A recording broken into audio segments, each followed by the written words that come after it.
RAB তার দায়িত্ব আন্তরিকতার সাথে নিষ্ঠার সাথে পালন করবে। তা আমরা জানি যে র্যাবের বিরুদ্ধে বেশ কিছু অভিযোগ আছে, গুম, খুন, তারপরে আপনার অপহরণ, এই ধরনের বেশ কিছু অভিযোগ আমাদের প্রতি আছে।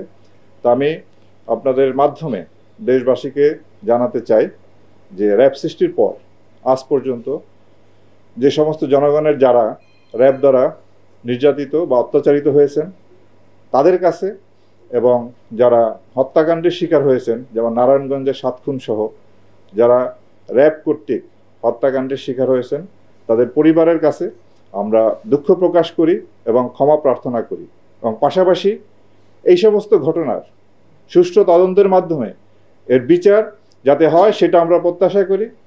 অন্তর্বর্তীকালীন সরকার গুম খুন কমিশন করেছেন, আন্তর্জাতিক অপরাধ ট্রাইব্যুনাল এই ধরনের অপরাধ কগনিজেন্সে নিয়ে বিচার কার্য পরিচালনা করছেন।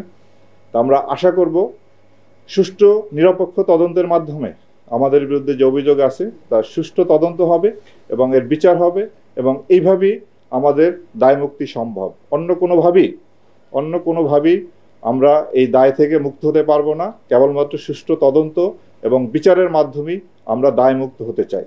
তা আমি আপনাদের মাধ্যমে আবারও যারা র্যাবের কারণে ক্ষতিগ্রস্ত হয়েছেন, নির্যাতিত হয়েছেন, তাদের পরিবারের কাছে এবং তাদের কাছে আমরা আবারও দুঃখ প্রকাশ এবং ক্ষমা প্রার্থনা করছি।